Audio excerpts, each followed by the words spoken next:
দোল খেলতে খেলতে গীতাকে ভীষণ মিস করছে, গীতাও মিস করছে স্বস্তিককে।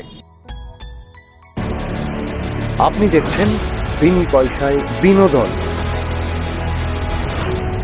দোলের দিন গীতার বস্তিতে গুন্ডা পাঠিয়ে দিল কৃপান আর ভজন মিত্রি। বস্তিতে ভীষণভাবে মারপিট শুরু করলো গীতা আর তাদের গুন্ডাদের সাথে, এবং প্রত্যেককেই এমন মারল, মেরে তাদেরকে রং মাখিয়ে ছাড়ল সেই বস্তি থেকে। হঠাৎ চোখ পড়ে যায়, দেখে দূরে দাঁড়িয়ে দেখছে কৃপান।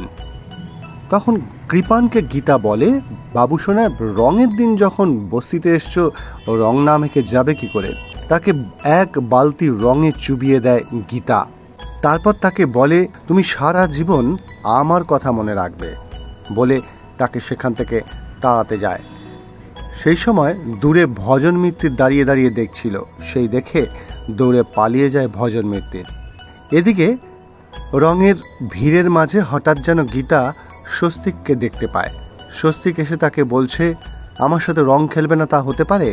এবং স্বস্তিক চিৎকার করে সকলকে বলতে থাকে, গীতা আই লাভ ইউ, আমি শুধুমাত্র তোমাকেই ভালোবাসি। তারপর গীতা দেখে স্বস্তিক নেই। স্বস্তিকও দোল খেলতে খেলতে গীতাকে ভীষণ মিস করছে, গীতাও মিস করছে স্বস্তিককে। দুজনকে কি একসাথে দোল খেলতে দেখতে পাবো আমরা? সে খবর জানবার জন্য আপনাকে দেখতে হবে বিনি পয়সায় বিনোদন।